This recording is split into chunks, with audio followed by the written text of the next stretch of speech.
everyone, what's up? I wanted to tell you one of the most challenging aspects of estrangement, and take my glasses off for this one. I want to go back to my childhood. When I was a teenager, my dad was a serious alcoholic to the point where he looked homeless, and I remember I'd be taking him out, and he'd have ripped clothes on, and he was soiled and dirty, and it was pretty tough. And so I went to therapy, and I said to my counselor, I said, it's embarrassing to be with my dad because people see me and I'm with him and I love him. I'm just embarrassed because he's so unkempt. And they said, that's a reflection on your dad, not on you. So just remember that. And I said, okay. And so, anyways, I had to get over it. I had to love my dad and accept him the way he was, no matter what he looked like or smelled like, or I had to love him. I had to just appreciate being with him. And fast forward to the estrangement, and I'm telling you, one of the most challenging aspects of estrangement, especially when you're estranged, you decide to go to a family party or you go to a funeral or a wedding, and your adult son and daughter, your estranged adult son and daughter, decides to ignore you. Or the eyes are on you guys because, oh my gosh, and they're in the same room, what's going to happen?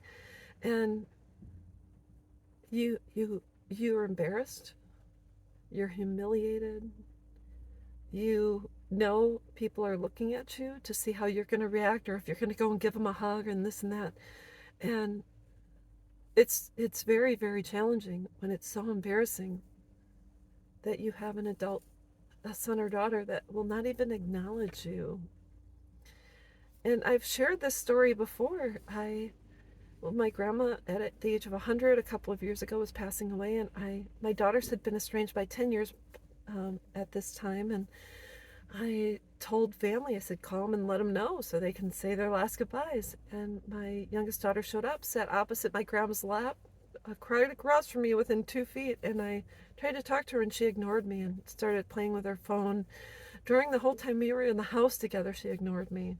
She talked about her kids, my grandkids, and would tell people things about them, and she said their names and was showing pictures, but not me. And so they were also told, both of my daughters, at the funeral, go give your mom a hug. And they said, we don't have to. So it's truly embarrassing and disheartening, humiliating. You want to almost crawl into a hole and say, oh my goodness, it's terrible. So I had to go back to what my therapist said. Their behavior is a reflection on them. The fact they can't even be kind to their mother and show any bit of sympathy, compassion, empathy, that's a reflection on them. My job is to hold my head up high, to stand on my own 2 feet and say, regardless of what you say about me, regardless of how you feel about me, I'm a kind and decent human being, worthy of love, a hug, a, a, a, just someone to put their hand on your shoulder when you're hurting, when you're in the hospital and you've had surgery, when you get a cancer diagnosis, when you lose your spouse. You deserve a hug. And if your adult child can't do that for you, they should be ashamed. I rarely say that, but shame on you if you cannot do that for your parent who is hurting. So that's all I wanted to say. You all can say what you want. You can say, how dare you say that? I can say whatever I want. This is what I've been through, and this has been my experience. I'm not going to be ashamed because of the choices of my adult daughters. That's on them.